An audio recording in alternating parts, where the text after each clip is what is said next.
Thank goodness George Kittle is coming back to the team this week.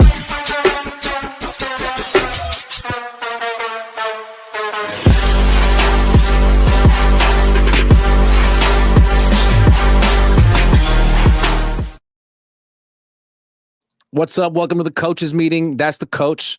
I'm Grant Cohn, and we're going to be talking about George Kittle for the next half hour or so. We'll talk about other things as well. But it seems like this is George Kittle week. He spoke in his locker for the first time since week 1 yesterday. And I don't know, it struck me as like more than just a normal George Kittle press conference because the timing of it all. This is just a few days after Fred Warner went down for the season. And when he went down in that game, he's their best player. He's their leader. And it felt like a funeral in that locker room after that one particular game. The players were kind of shook. And this team is 4-2.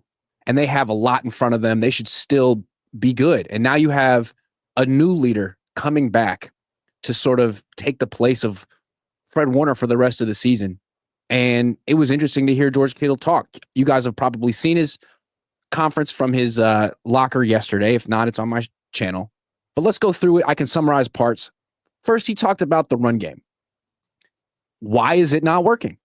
And he essentially said, one, they've had a lot of they've faced really good defensive lines, which means the offensive line isn't winning.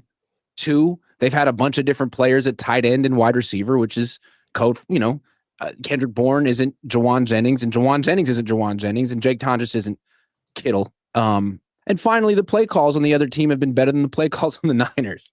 He didn't put anything on Christian, which I wouldn't expect him to. What'd you think of what George said about the run game? I think the big picture, he talked about cohesion, communication issues, and especially on combo blocks. And he definitely talked about new personnel fits. That was kind of like the net of what he covered. And I agree. I believe that the numbers, the devil is in the details with the Niners as far as the run game is concerned. We average 4.0 yards a carry on first downs for the season. And it's something that we really have to get to. I'm here to tell you that I believe that the Niners are getting back their best offensive lineman in George Kittle. It helps a lot. I'm not here to talk about what guys have done this far as the run game performances, the tight ends that we've had. But with Fred back, I do believe that things may change a little bit with what Fred was initially here to do. Initially, Luke Farrell came on and Fred was going to be seen as having an uptick in the passing game. I believe that Fred is going to get back to kind of like his old use case. George. So sorry. George is going to get back to his old use case with the team. As far as being an inline blocker to help out. One of the biggest things is communication issues. They don't know what they're doing when they get exotic fronts. The markup on this offensive line, Grant, is to go 5 down and to use simulated pressure, get these guys confused when they have to run their predetermined blocking routes as far as outside zone is concerned. And it's confusing, guys. I watched a lot of film, especially the last game, and you saw missed blocks from Dominic Pooney on pulling stunts. You saw confusion from Connor Colby on combo blocks with Jake Brindle. That stuff, I understand that it's easy to just label it all bad. But I think what George did is he categorized the issues and gave them all their own prioritization. One of the biggest things is cohesion. Him coming back is huge. Secondly, another thing he talked about, Grant, was some of the coaching that's been going on with the play calling that's been going on, where they're so bad at it, they don't have any runs or anything that they can actually go to, any bread and butter plays that they like. So one thing that I will say is that when you can block it, hopefully it's a trickle-down effect and Kyle gets a little bit more confidence to start using more backs. I hope that's what he was talking about when he started leaning towards personnel. Maybe we see Jordan James get inserted into the lineup. Maybe we see Brian Robinson Jr. get a little bit more of an uptick with running the ball. But for the most part, I think that George gave a very team-friendly answer, and he touched on everything. It was a buffet of truth, to be honest. Everything he said was true. I think what I took from his answer was that he was saying, look, there's only so much I can do. Like, I'll push. I think he said, I'll push as hard as I can. I'll strain as hard as I can. but that's not going to change the fact that this offensive line is getting beat by the opposing defensive line weekly. It's not going to change the fact that Kendrick Bourne really isn't much of a blocker. Ricky Pearsall really isn't much of a blocker. I mean, you put it out on Twitter. Like these wide receivers are not blocking the way they did 2-3 years ago. No. Yeah, fix it. And then, of course, there's Christian, who we all have eyes. He's not bad, but he's not what he used to be. So those are all freaking issues. And I think it was the one thing he said at the end, too, at his locker was like, we're still trying to figure out our identity on offense. They don't really know who they are, what they do well. They know they pass the ball a lot, but that's not really a recipe to win. And they don't score in the red zone. So now that Kittle's back, they can sort of figure out an identity, but they haven't even done that. The biggest thing for me is keeping what you already have, right? Take the best and leave the rest. I hate to put it to you is that a team that doesn't have an identity 6 weeks into the season, guess what? You have an identity. You're a team with no identity. That's what you are, right? So we do have an identity, and we're a passing team. We just are. And trying to completely halt the wheels of progress and go all the way in reverse and try to say, oh, well, we got 1 to 2 guys back. Let's load it up and try to go back with what we do with running the ball on the ground. I think that would hurt us. What I believe is that we should undergird what we've shown that we're strong at. It's not the fact that we need to get back to 2023, what we did on the ground. Grant, I would take 75 yards on the ground. I'd take 80 yards averaging on the ground. I would take that with what we've shown, what we can do in the passing game. If we just had a comparable run game, that would rise all boats. That's how I feel about it. So when Kittle spoke at his locker, these things are interesting because there's what the reporters want to talk about, and there's what the player wants to talk about. And sometimes you don't realize it, but a player like Kittle, he comes to these interviews with an agenda. There's things he wants to say. True. Because he's a team leader and he's thoughtful and he's prepared. So the questions for him early on were like, how's your hamstring?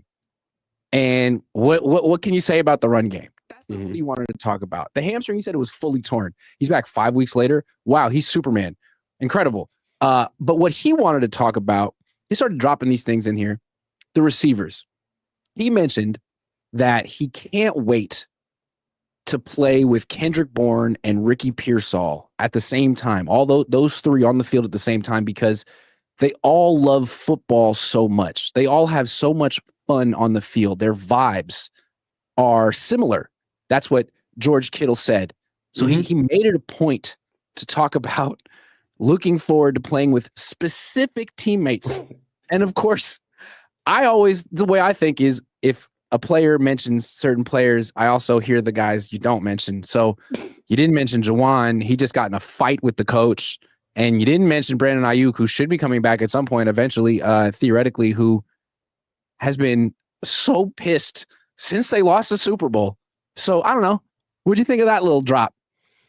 I mean, sans Juwan Jennings was huge. That was a big one. I do believe that George is he's clicked up, man. He's cliquish. The other two guys that you just should already know that he wants to play with is Kyle and Christian. So the biggest thing for me is that, George likes to speak through the media cryptically, and this is just another example of that. I do believe that let's just put it out there, man. Sometimes he talks too much. And I love the way he's kind of honed it in as more, he's become more of a veteran. So he's not as talkative as he was before, but George is always going to let you know the tea leaves of the locker room all the time, with either if he's not trusting in the coaching staff, he starts making all of these colorful comments about what the coaches need to do or how or play calling needs to change. If he's not happy with certain players, he'll omit like he did with Juwan. I think the biggest thing right now is that I think that George believes that Juwan is not helping the team. And what further strengthens that opinion is Trent Williams's quotes about Juwan Jennings, his ribs, basically not disrespecting Juwan, but essentially saying all of us are hurt. I mean, what do you want me to say about that? I just believe that there's a hierarchy to who gets paid and who doesn't get paid on this team. And I believe that in pursuit of Juwan's money, there is no way that you push as hard as he's had, or you campaign as hard as he has to get paid without you stepping on some other teammates to say that you are as important as you are. And I believe that this is kind of the result of that. He's not really a famous dude in the locker room right now. I think we got to remember that Kittle's been out, and we're talking about leadership. Well, I'm talking about leadership right now. Mm-hmm. And we've always looked at this team being Fred's team, even when George is out there. But I think George looks at it as his team. He's been on the team longer than Fred. He has as much to say as Fred. He's a leader. Mm-hmm. And so he's been unable to lead. He's been hurt. Fred has been the main leader, and he's did a great job. But, there's been some things happening with this team that aren't perfect. And now George is back and Fred is out, and George has things to say. And his voice is the most important voice right now because it's the only voice. And it's interesting to hear his perspective. Like, this shit isn't cool. He didn't say it that way. He said it in a very Midwest way. I love these guys over here for these reasons. But the implication is, what is going on with this, dour ups? Like, we're a 4-2 team, and we need to harness the love of football now, right now. And I'm going to set the tone because that's who I've always been. I mean, that's George Kittle. I love football. I'm having a great time. This is super fun. Even if we suck, even if I'm hurt, even if I haven't gotten my extension, I love this.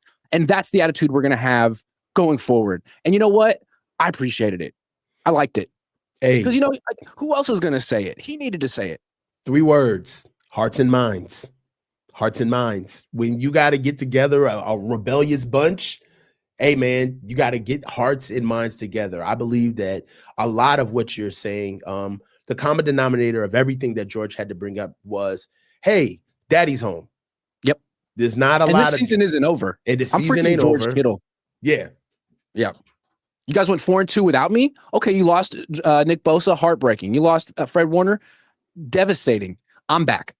Let's go. I appreciated it, man. Is that a Shasta? It's a bubbly. Oh, the bubblies are fire. The black raspberry joints. Dude, this is the raspberry. Don't you love black raspberry? Yeah. Yeah, the black of the berry. Pretty good. The black cherry. This is regular. Anyway, so that's what he said about the receivers. I'm going to keep going. Let's get to the heart of the matter. I'm going to talk about what he says about Mac Jones in a minute. But this was the heart. What he said about Fred Warner. And to me, this is, again, his whole point. Guys, we got to let it. Fred's in the past now. I'm so sorry. I know it hurts to say, but he's in the past. He doesn't affect this season. We're 4-2, and we got stuff to do. So he said, he was asked, how devastating was it when Fred went down? It's always tough to lose a player like that. He's obviously a terrific player and the best leader I've ever seen, is what he said. Yep. But it was really encouraging and really cool to see all the young guys flying around and stepping up. He immediately went to that. It's so cool to see young guys get their opportunity and to see what they do with it. And then a follow-up question was, okay, well, are you going to deliver the team speech before the game and fill Fred Warner's shoes like that? Because, Fred's been doing that every game for 7 years. And George, he thinks about it. He goes, yeah, I'll probably do it once. But I think it'd be cool if we spread that around and it wasn't the same person doing it every single week. I think it'd be really cool if Brock did it once. I think it'd be really cool if Mac did it once. I want to hear a Mac Jones pregame pump-up speech. That's what George said. So, again, it's I don't know if George and Fred are super close. I mean, I know they've been teammates, but it seems like George has his own perspective in the back of the thing. Hey, man, it's Fred again. Heard this spiel before. It's great. It's a great spiel. But how about someone else on this team have a voice? Is that okay? And now they get that. So it's yeah, we lost Fred, but there are silver linings here, guys. There's all kind of opportunities for us to grow and be better. You know what I think, Iggy? I think George Kittle gets it. And it just kind of dawned on me that George has always been big picture, right? Even this persona that he's chosen to take on, like larger than life, tight end wrestling, very gregarious with the media. And I believe that George is playing the game, the bigger game, the attrition game, the transition game, the understanding that if there's going to be a new regime, if there's going to be a ushering out of bad contracts, if there's going to be guys moved on, I'm going to be in the very next position when we lateral over. And you better get with it. All right. You better wake up and understand that in order for this team to move on and you continue to get paid the way you think you should get paid, is that you got to be a company man. You got to fall in line. I think that George is kind of pushing a little bit outside of what it takes, excuse me, what it takes to be a leader and survive on this team. If you really think about it, George is the guy that he's really, him and Kyle have kind of like a love-hate relationship. Kyle only uses him when he absolutely needs him. George makes himself indispensable with what? Effort, run blocking, being pushing the culture of the team. And I think that this is more of George saying, oh, I'm going to really show y'all how to be a pro. I'm going to show you how to be a pro. And I think it's also George saying, I'm going to show you guys how I lead. Because for since 2019, 2020, this has been Fred Warner's team. And we've let him give every speech. And he's been great. You know why? Because he's the best. But now I have to do it because Fred's not here anymore. And it's going to be different. It's not going to be me doing a Fred Warner impression and getting all hyped up and being serious like him and doing the pregame speeches. It's going to be me being me, which is empowering everyone, empowering CJ West. He mentions like, he said all these things like, I can learn from CJ West. So-and-so can learn from me. It's not just like I'm the vet and I'm telling you and you listen to me. I don't know if this was a direct commentary on Fred Warner's leadership style, but it sounded like he was saying the way Fred does it is he doesn't really let anyone else have a voice. It's his team. And that's not the way I'm going to do it. And I think that actually is going to be effective for this team because what this team needs is to empower the young guys because we have so many we're relying on. We can't, like Fred can't do it all. We need to empower these young guys and they need to have a freaking voice. Yeah. Like that. If you think about it, if you're honest about where your career stands, you're not just going to try to burn. Some guys, they burn until they get too close to the sun and then it's just over for them without a plan. And then some guys, they work on their magnum opus. They start figuring out, how do I close this out the right way and become, immortalized. And I think that George, understanding where his body is, where his money is, where he is, where his stance is on the team, he's kind of positioning himself to not only stay around, be valued, but also be one of those 10-year guys that are in the Ring of Fame with the Niners. Like he's putting on like a class act performance of how to be a pro right now. And it's like he is, and he needs to do it because he's the best player on the team right now. Bose is out, Warner's out. Brock and Mac are good, but they would do cartwheels if George Kittle told him to. I mean, George Kittle, basically, like if he says jump, the whole team will. He's that important. He said, he's like, yeah, I think I'm gonna get Brock to do a pregame speech. Oh, hey Brock, guess what you're doing? It's like that's the quarterback of the team. Didn't you see? Like, I think it's when we were doing brick by brick. We don't do it anymore, but it was like a brick by brick or like a sound effects or something where like George had Brock on the sideline. He was like motivating him, like talking him through a drive, like, hey man, just be cool. We're going to get everything together. And I was just like, I've always wondered, number one, if George is really like that on the team, if that's his position. And two, what was Brock thinking? I wonder if Brock was really taking that in or is just like, dude, if you don't get out of my face. Yeah. I've always wondered what the relationship is between Warner and Kittle. I'm not trying to start drama here because I'm sure they like each other and respect each other. He said, best leader I've ever seen. But I think they're competitive with each other. I mean, who's the best player on the team? Who's the leader of the team? I've heard Kittle say to Warner in the locker room, yeah, but I'm taller than you. Like they have, I think they go at each other one-on-one in practice. I think they have a rivalry. And I'm not taking sides in the rivalry because Fred Warner's great, and he's a future first ballot Hall of Famer. But I just feel like they have different perspectives on the way a team should be led. And I remember last year, this is what tipped me off. Fred Warner said in the locker room, I've been playing on a broken ankle. Just want you guys to know I've been playing on a broken ankle. We went over to George. What do you think of that? And he's like, we're all playing on through stuff. It's not like he's like, yeah, Warner's Superman, and I don't know how he does it. It's incredible. It's like, hey, we don't really talk about that in here. So that was my first they don't necessarily see eye to eye on everything, even though they respect each other. So I was taken by George Kittle's differing approach to leadership. Last thing I want to talk about with him is what he said about Mac Jones. What do you think of Mac? Real thoughtful. He goes, he has the temperament and personality of a tight end, which to me sounded kind of like a compliment considering he's a tight end. And he said, he's really goofy. He has a lot of fun out there like George, but he's also really good at his job, and he's attentive in meetings and writes everything down and wants to be here. Mm-hmm. So no shots at Brock, but that's what George thinks of Mac. What do you think of what he said?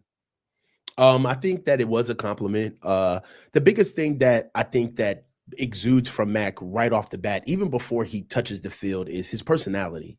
It really is good to have a laid back guy. I can't think of the last quarterback that we've had that was personable, like you liked him. You know what I mean?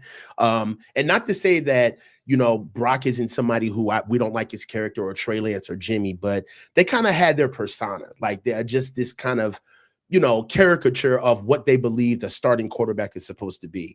Mac is just Mac, right? And because of that, it allows you to really kind of have this abrasion versus rub up against him and get something off of him. Like every time you see him, there's something personal that he just gives you. He'll give you a nugget every time you're around him. The last one, I believe there was a question in the press conference recently about Mac Jones's speed, and he challenged the reporter. He was like, "You want to race me?"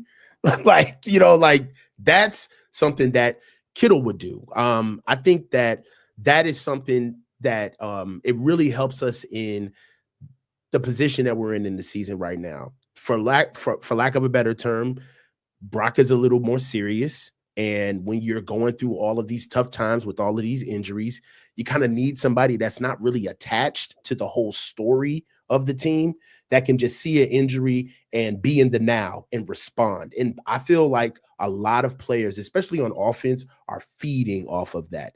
And quite frankly, I think that it's a breath of fresh air for George, because that's the role that George usually takes on. When we were always as good as we were and we were like the best teams, George was always the icebreaker, coming in and making everybody laugh, trying to be a breath of fresh air on the team. And I kind of feel like George is looking at Mac and saying, finally, somebody who kind of sees the game through my eyes. They're going to come in, they're going to do a good job, work their hardest, but they're going to have fun at work. And they don't care how they look doing it. So that's what I kind of felt about it, is that they just he saw a like-minded character in Mac, and that I do believe that Mac he's helped the locker room in that way to just kind of make coming to work fun, better. Yeah, it just seems that losing the Super Bowls the way they did made this team not fun. Like this team was not fun last year. It was the whole season. Even when they won, it was like they'd win a game and then there'd be a political thing, or they'd win a game and someone gets smacked in the face. So it's like, it just seemed like they were off the whole time. Now it seemed like what the theme of Kittle's interview was, some of us on this team really want to be here. Some of us on this team still love football. Some of us on this team are having a lot of fun. Those are the players who are going to lead us forward. And you're either with it or you're not. Get on so you want to. This is the bus. This is where we're going. And Juwan, what do you want to do? Do you want to be here or not? I mean, clearly. I mean, no offense to Juwan. He said he didn't want to be here. He requested a trade. It's not his fault. But it seemed like he's saying, I'm not saying that Mac's better than Brock, but Mac's temperament is refreshing, and it's kind of what this team needs right now, considering where they've been. And maybe Brock can give him that too. But Brock's been a little. He's had his own issues. But if you think about it, that's what Brock was to the team. If you think about this, Brock's emergence of the team was the pressure valve that was Trey Lance and Jimmy Garoppolo. Right. Right. So Brock had that role when he came Yep. on. It was, man, this kid's fiery. It was what the quarterback position lacked. And he's having fun out there. He's running around. Assertiveness. Yeah. Like, you know what I mean? Like, oh, Brock told George to shut the F up in the huddle. Like Trey Lance or Jimmy would have never done that. So it was just a different flow. And that's what Mac is giving us now. He is a pressure release valve to all of the pressure that is Brock Purdy and Kyle Shanahan and everything that's going on right now. So that's what Mac is in a really good position right now. Yeah, I mean, on the one hand, you got the quarterback trying to justify the $53 million a year contract and trying to stay healthy. It's a lot of pressure on him. The pressure probably bleeds over to the players, and you got Mac over there cracking jokes. It's like, who are you? I want to be around him. I want to play with him. You know what I mean? I don't feel like somebody is being thrown under the bus because, in football, if you want to kind of like take it to like a 9-to-5 perspective, you just work on the offense, but the manager is the quarterback, right? And the boss is the head coach. And a lot of times quarterbacks will throw you under the bus and say, this guy's not doing this right. This guy's not handling it. Look at the inclusive nature that Mac is doing. KB drops the ball. Mac goes and picks him up. You know what I mean? Like, it's a different vibe. Mac throws himself under the bus. You know what I mean? Like, after it's like, what happened on that first interception to Kendrick Bourne? It was my fault. It was my fault. We weren't on the same page, but that's my fault. Like, I think with Brock, I'm not saying he throws people under the bus. I'm not saying that, but he doesn't go out of his way necessarily to protect. Like, for example, against the Jaguars, Kendrick Bourne, 3 drops. People essentially blamed him. It's not Brock's fault. It's if Kendrick just makes that catch, Niners win, Brock wins. He could have said something like, no, he could have done something. But you see the difference with Mac, the next game, a few days later, Kendrick drops another one, and Mac somehow turns it around for him. Like, no, you're not going to go in the tank. You're not going to be the scapegoat today. You're going to be the freaking hero today. And he made it the game. Look at how that gesture, that investment, look how that seed blossomed during the game, right? And I think that it's not the fact that we believe that Mac should be playing, but I think Mac is giving a master class on how this team needs to remember what it's like to play for each other. Like, he's showing everybody, like, this is the way, dude. If you guys would just relax, you get 10 times more productivity. We're too wound up tight. Yeah. But you know who isn't? George. Yeah. And I think, again, what's so interesting to tie it all back together, he's talking about the identity of the team, that they haven't found one yet.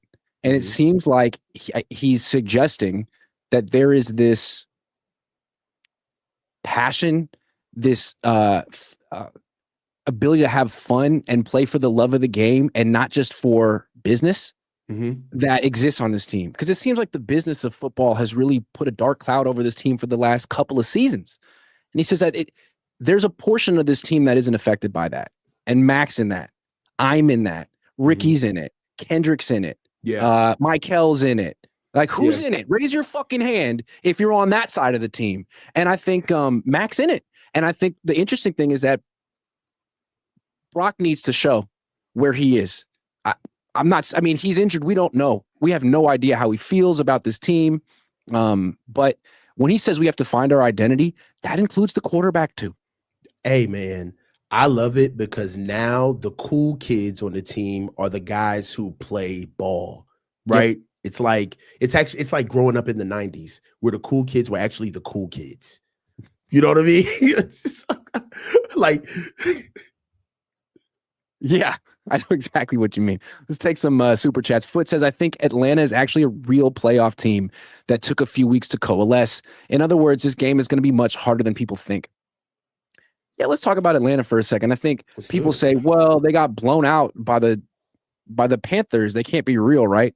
The way I look at that, maybe we'll see. But I think that in modern NFL, you don't want to put too much weight on September football. It results from the first few weeks of the season, because to me, that's like preseason, because preseason is a joke and training camp is a joke. These teams are not really in sync until October. So I tend to think that Atlanta's for real. What they just did to one of the more established, well-run teams in the league speaks a lot. Yeah, I mean, defensively, Bijan Robinson is going to be Bijan Robinson. I mean, we can be here all day, but honestly, I believe collectively as a unit, the defense is really being slept on. I would say, I don't know, Grant, just shoot back quickly, but I would say the Jags is the best defense that we've seen this season collectively. Mm-hmm. Yeah. I think this team is better than the Jags on defense. And to be honest with you, their pressure rate is crazy. So they're really aggressive. They have a high blitz rate of 43.7%. They generate consistent pressure at a pressure rate of 42.4%. They got 14 sacks and 5 interceptions on 4 forced fumbles. They've only allowed 1,267 total yards and 9 touchdowns. And their EPA per play defensively is negative 0.24, which indicates they're slightly better than average at preventing efficient offensive plays. Now, the only thing about them is that they completely fall off the face of the map in red zone defense. They just don't know how to stop it. I don't know why they can't do it, but it's something that they're really not that good on, especially on offense as well. But they've got dogs up and down the defense. They're incredibly fast. They go sideline to sideline. And the biggest thing about them is that they've got Raheem Morris. And Raheem Morris knows this offense very well. He's also got an offensive coordinator from the Rams that he brought over to Atlanta to boot. So defensively, it's going to be tough going. I really want to see what Kyle has to bring as far as he's going to have to figure out how to run against this defense. They will pick us off. So it's going to be tough sledding. It's not going to be a walk-away game. I don't think this is going to be an easy game at all. Too much sauces has Mike McDaniel lost respect in his locker room. I'm not in that locker room. It's not looking good over there, though. Pandemi Lovato says, who is the true alpha on the team? What I was trying to say in the other segment is that it's George and Warner, and that's maybe why they butt heads sometimes. I don't know what I'm perceiving. I think there's a rivalry between them. I don't think they dislike each other. I don't know. But I think it's like the alpha competition. And now that Warner's down, it's George. You're up, George. You're up, dude. Let's see what you got. Alex Toussaint says, thoughts on McVay's cankle pants sideline trend? He asked me this on the last show. I don't have thoughts on it. Bill Kennedy says, over under 5 sacks on Mac. Oof. Oof. This feels ghoulish. I'm going to say under, although I don't feel very confident about it. But maybe now that Kittle's back, they can Georgia back have more quick throws. TVU says, love your show, guys. Best in the business, in my opinion. Thank you, TVU. Thanks, man. Dazza says, did the Niners ever try Jalen Moore at right tackle? He looked pretty good for the Chiefs against Aiden Hutchinson, and both McKivitz Moore are getting paid $15 million a year. No, I don't believe they ever did try him at right tackle. Not that I know of. No. That was a mistake. Kenny 757 says, hopefully the additions of George Kittle along with Michael Jordan, Mac Jones, will help the rest of the team take accountability at every possible position and every down, effort and effectiveness. What's up with your boy choking, Kenny? Kenny is a battle rap fan. He an Av fan. What's up with your man choking? He'll know what that means. Dazza says Niners should have traded Brock in the offseason, invested those picks in the offensive line, signed Mack and drafted a quarterback, signed Drew Dahlman and re-signed Mason. Okay. All right. Well, you know what? As we think about that, as we ponder that, make some prize picks. Prize picks time in the prize picks segment of the coach's huddle, coach's meeting. Mac Jones, 230.5 against this very good defense. He sure's been throwing a lot. They don't run very well. What do you think? More or less? More. I'll take more, Alex. Okay. What is more? Michael Penix, 218.5 against the Niners. 218.5. Less. Ooh, okay. Okay. Rush yards. Bijan, 78.5. More. Christian, 62.5. Less. Okay. All right. Receiving, Juwan, 38.5. Less. It's 7 in the last game. Mm-hmm. Use check, 6.5. More. Oh, that's easy. He's still kicking. He's like Methuselah. And Methuselah, he's really good. Okay, those are the picks. Check it out. We got Bijan, Penix, and then a bunch of Niners, including Jawan and Juice, bringing the juice. Submitting I didn't flex it. Uh-oh. You didn't flex it, Grant. Uh-oh. But if we win, $800. Jesus. Download the app. Use promo code COHN. Download the app. Download the app. Play $20. Get 800 instantly if you win. But if you play $5 and use promo code COHN, you get $50 in lineups instantly. And the thing is, the app is available in 45 states. All right. We got to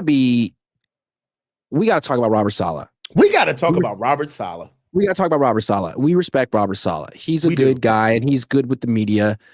So a lot of people just kind of leave him alone. His defense needs some help.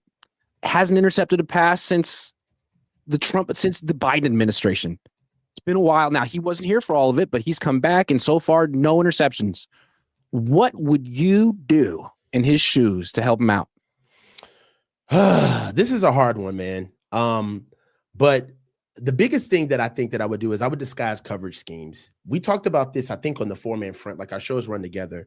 But they're going to have to get very creative with using guys on and off the field, especially with Tatum Bethune not necessarily being as developed in pass defense.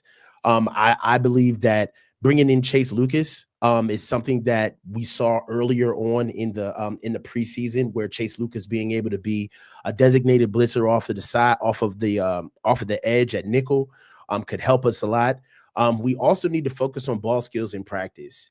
We don't get a lot of time on task, especially when it comes to being able to take picks and get them, but being able to be sticky on defense and making it an emphasis in practice. I know this sounds hokey, but it is the truth.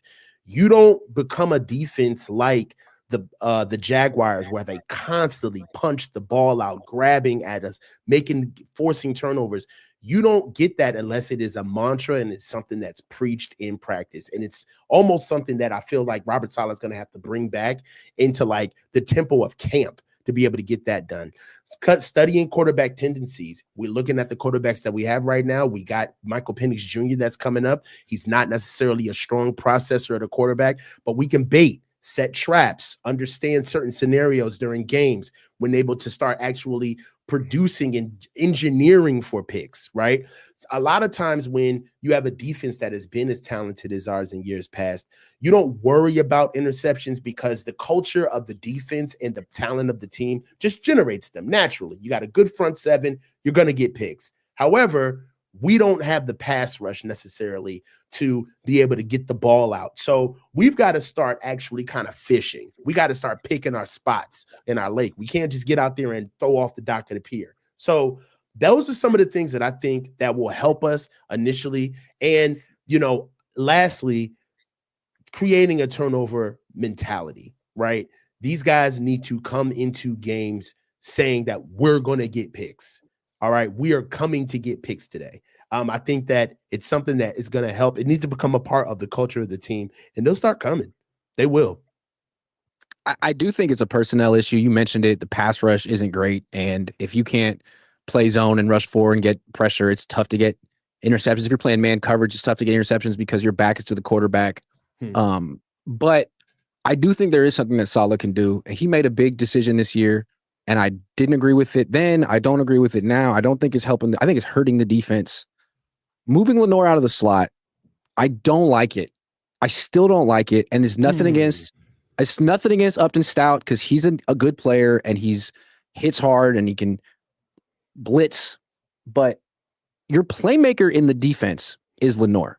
That's who you paid. His best position is in the slot. And by moving him to the edge, to the perimeter, he's not affecting the defense at all. Like, he's being avoided. He can't make plays. And the middle of the field is wide freaking open. So it seems to me that if you want to get the most out of him and get some interceptions, bring him back into the middle of the action, as opposed to letting teams just avoid him most of the game. That's what I would say. Lenoir. You know what, dog? This is why you do you. This is why you do you, Grant. You know what I'm saying, man? Who Hey, knows man. how to be astute, make a good point, and stir the motherfucking pot all at the same time, boy? What I do. That's what I do. I went to college for this. You a pro, baby. How has moving Lenore to the edge, to the perimeter, helped him?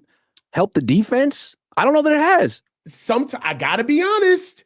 Sometimes I'm wondering what Lenore is doing out there, bringing him closer to the line of scrimmage, getting him in the mix. He would also be a force contributor in the run game. Yep. Be able to help out. Could you imagine Michael Williams at the edge? And then you got Diamador Lenore coming playing games in the gap. Yo, I like that. But okay, so let's be real. Who's replacing Diamador Lenore on the outside? They're just going to play musical chairs. That's the problem. Mm-hmm. I mean, Darrell Luter Jr. Did someone say something? You said something? I don't know what you just said. I don't know, bro. Like Darrell Luter Jr., Chase Lucas on the outside. Why do they have so many? Why do they have 3 nickels on this team, man? Where are the cornerbacks on this team? I don't know. They got to start getting. We got a lot to do in this year's draft, man. Offensive line and DBs is huge in this year's draft. It's like what we need. But it's like they moved Lenore to the outside and then drafted a nickel just to make sure that they can never move Lenore back. Like what? How about a corner? Also, too, this is a scenario where the money gets in the way of the logic. Okay, they're paying him like a number 1 corner, right? And I don't know. Is there a world where you just can't explain that away and say, oh, but it's the best thing for the defense, for the team? And is there somebody in the organization is saying, okay, another guy who we're paying all of this money to, and he's not where he needs to be on the team? Can that be true? Can Upton Stout play only one position? Can Chase Lucas play only one position? No, Upton Stout played outside. Who? Upton Stout? Yeah, he played outside. See, play him outside. Like play Chase Lucas. I'm sure these guys can play more than just nickel, right? They're not that specialized, are they? We don't travel corners either, which I think is just so confusing. Wilkes did that with Chavarius. Wilkes was underrated, man. I'm not saying he's better than Salah, but he did some stuff. He was very good with the secondary. His decisions in the secondary made sense to me. Although never seen Jair Brown look different. True. Jair Brown looked really good under Wilkes. He did. Mm-hmm. So that's my suggestion for Salah, man. He's the best player on your defense now, Lenore. How are you going to use him? Are you going to let teams just avoid him the entire time? Now let's give some suggestions for Kyle Shanahan. He's doing a really good job this year. He's put together a hell of a passing game with backups, but his run game is the worst in the league. The worst. Mm-hmm. What can he do? Oh my God. I mean, he can't go back and draft offensive linemen. It's too late. So what can he do? Well,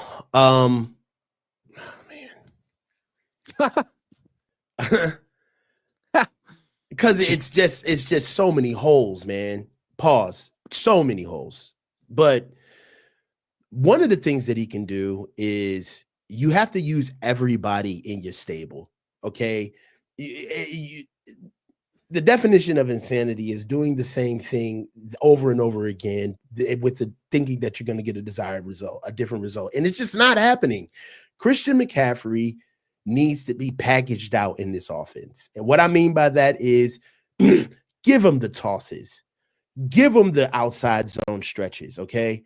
I don't want to see Christian McCaffrey on inside zone anymore. I don't want to see Christian McCaffrey run a duo anymore. And that's not to say the silent part of that is with this offensive line, okay? Because we can't put all of that on just Christian McCaffrey has lost that big of a step, okay?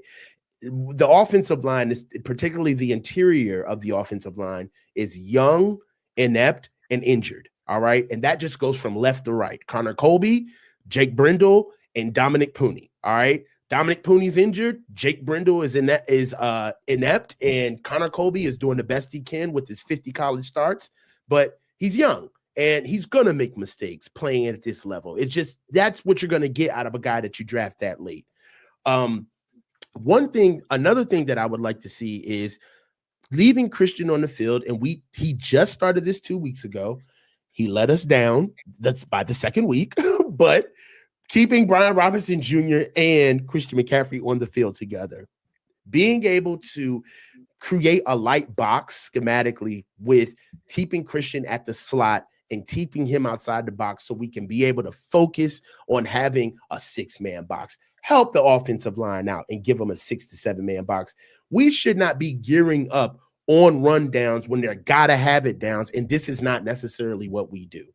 Also, being able to do a little bit more play action off of the runs that we have anyway. Like sometimes, okay, when I was an offensive assistant in college, a lot of times we would have like 2 to 3, 4 runs, and they would be like, 2 yards in the cloud of dust, 1 yard in the cloud of dust. And I would want to get out of it. Like, why are we running this? But what was dope about it is that when I wanted to get out of it, I would always have my offensive coordinator tell me, no, run a play action. Get the investment of the 3 runs that you just had. All right. Like at least get something out of it if you didn't get what you wanted. And one thing that we do is that we run maybe 2 to 3 times in spurts and games, but we don't take play action off of it. And that's one thing that we need to start doing more. And that's going to help us lighten the box so we can run the ball more. So listen, more than one person has to run the ball. We've got to get multiple guys on the field to get a lighter box schematically. All right. And we've got to be able to give Christian good reps outside of the tackles. He can't run inside the tackles anymore. It just can't. I'm going to give the same critique to Kyle that I gave to Salah. I think the issues on offense are personnel. I don't think that Kyle isn't being creative. He was great against the Rams. The offense entirely is not explosive. Christian isn't explosive. The most explosive player in the offense right now is Kendrick Bourne, and that's a problem.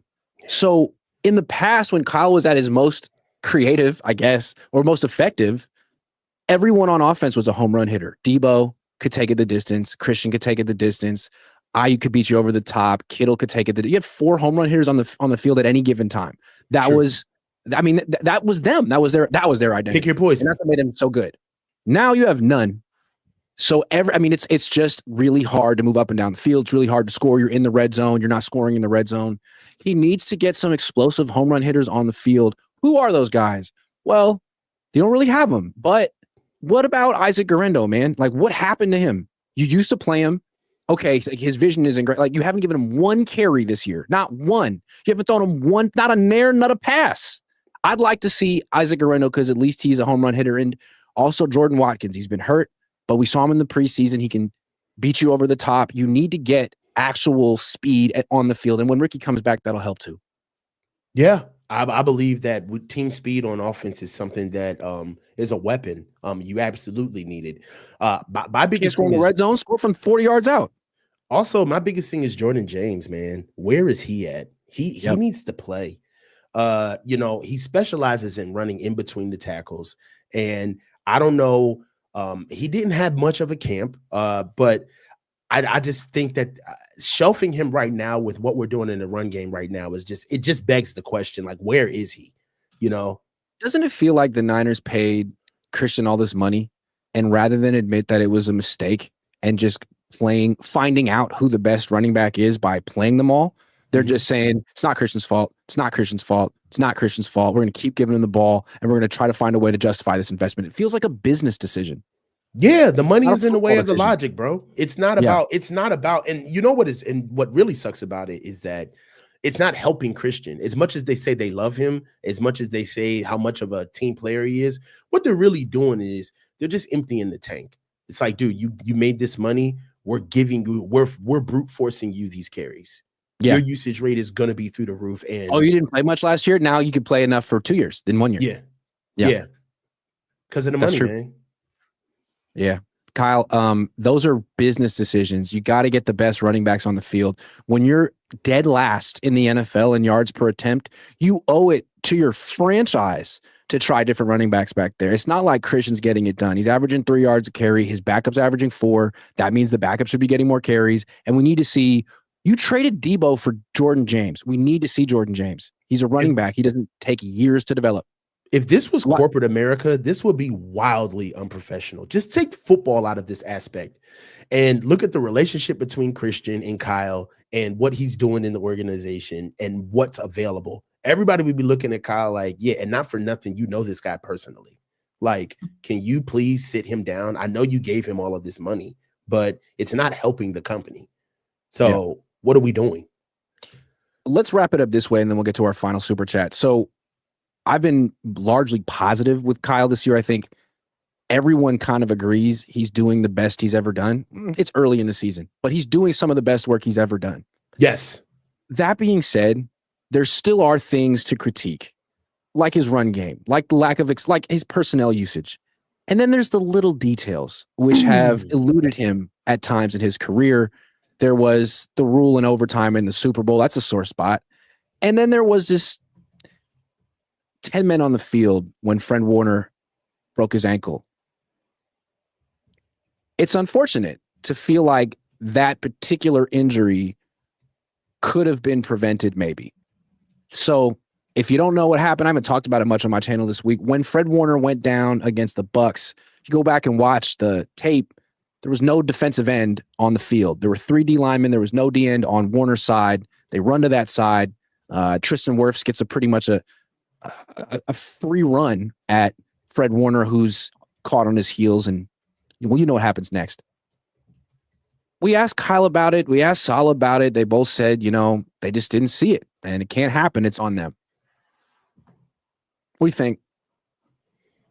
It's unfortunate. What I don't want to do is lean in as if, I have not been a part of mistakes myself. So having 10 men on the field, do we know that if Gibson would have been on the field, that would have directly helped Fred without sustaining that injury? We don't know. We don't know. We're not here to allude to that. Right. But what we are here to talk about is when you lose an asset as valuable as Fred Warner, and you go back and you do an audit of what was going on, you kind of open the black box of the situation, if you will, and you see mistakes that are common denominators on how we failed in the past, it doesn't make you feel good.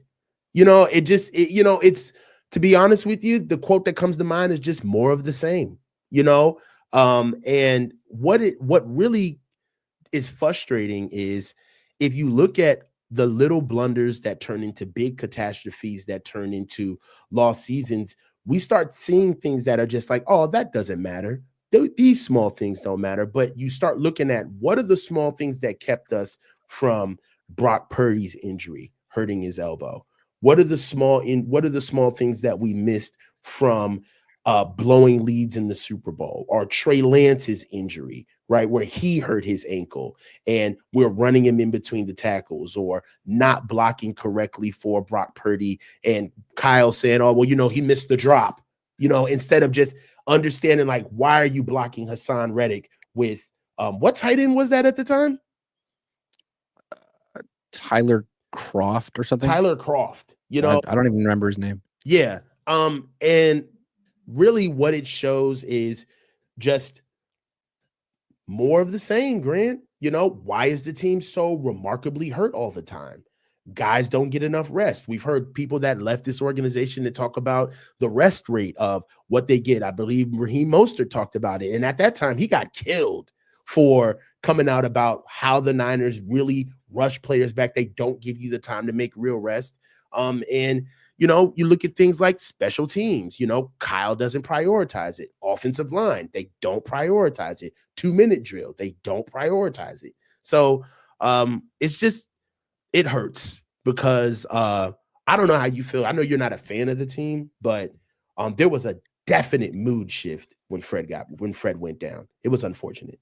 To me, this is like, we're being nice and polite, but like, this is inexcusable. 10 men on the field. I mean, it happens sometimes, but like, Chris Kasarik should have known as soon as it happened. Salah should have seen it. Kyle should have seen it. They should have called timeout. It's a timeout blunder. It is. Yeah, it was first half. I mean, you didn't need that timeout. To me, this is the kind of thing that most coaches would spot. You see it right away. You do. Right away. And so why did they not see it? Maybe it was just one of those things. But I think of the Niners as I've always thought of them under Kyle as a team without a head coach.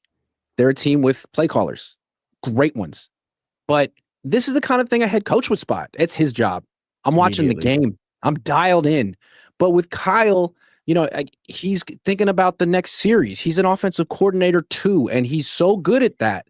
So I'm not surprised that they miss little details like this because they don't really have someone whose main job is to find stuff like this, is to watch stuff like this. So that's why I think, and he would never do it, but I think the next step for Kyle is to give up play calling and to really show that your main job as head coach, like you could have made Mike McDaniel the play caller. You could have made Clint Kubiak the play caller. He's doing a great job in Seattle.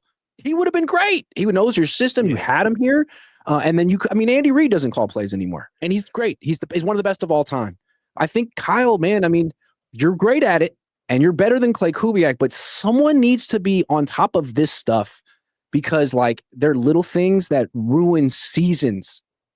So that's my spiel for Kyle. You got to give up play calling eventually, man. Yeah, and he's got to find a zeal for leadership because that's exactly what being a head coach is. Head coaches coach coaches. And if Kyle continuously wants to, I've watched games and you're right. He doesn't pay attention to the game. Like when the defense is on, when we were really good, Kyle would barely watch the defense. It was so disrespectful. I'm being honest. Like as a coach, it's like, I get that you're the OC, but you don't know what the hell's going on, bro. You're not even looking. And times where the defense is on the field and Kyle's walking down the sideline just by himself in his own thoughts. He's just not in the drive.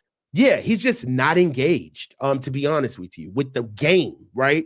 And it is something where I do feel like that is the next stage for him where he if you're really an expert, then you should be able to teach what you know, right? Not be able to just imply what you know, but teach what you know. Yep. We need to find the next guy that Kyle can teach to take over this offense so he can truly get to the business of running this team. He has an offensive coordinator. His name is Clay Kubiak. His older brother is doing a great job in Seattle. He's given him a couple of games to call plays. I'm not saying that Clay's better at this than Kyle, because of course he's not. Right. But someone needs to be the head coach, and it's not going to be Clay Kubiak. So something to think about, Kyle. Gabe Owens says, Grant, can you please ask when they traded for Robinson just to not use him? We call that. Yeah. Dazza says, can Niners throw screens to CMC or put him in motion? Also, with Kittle coming back, will Tondres and Kittle be on the field together? It'd be disappointing if Tondres gets buried so they can keep playing Juice. Or Farrell. Or Farrell. Official B&A Music 88 says, bring back Super Bowl champ Richie James, Revenge 5.0. X-Man 2 says, I think it's fair to say with Kittle back on the field, defenses will anticipate the play action, which will allow the run game to be more effective. That's a good point. It's all linked. All-Star Luna says, do you think Brown's sloppy tackling and wild diving at players was the reason for Fred injury? Looked like it to me. I don't like Jair's play style. He's very erratic. He plays wild.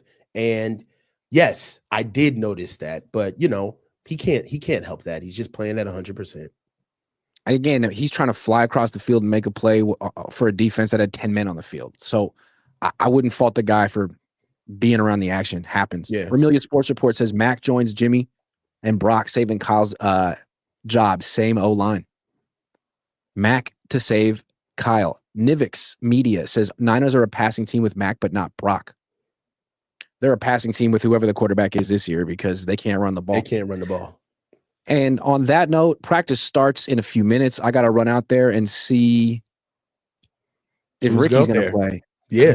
Let's see if Dominic shows up. There. Let's see who shows up. Coach, great stuff as always, man. This is a great show. This is a good one, man. See you guys.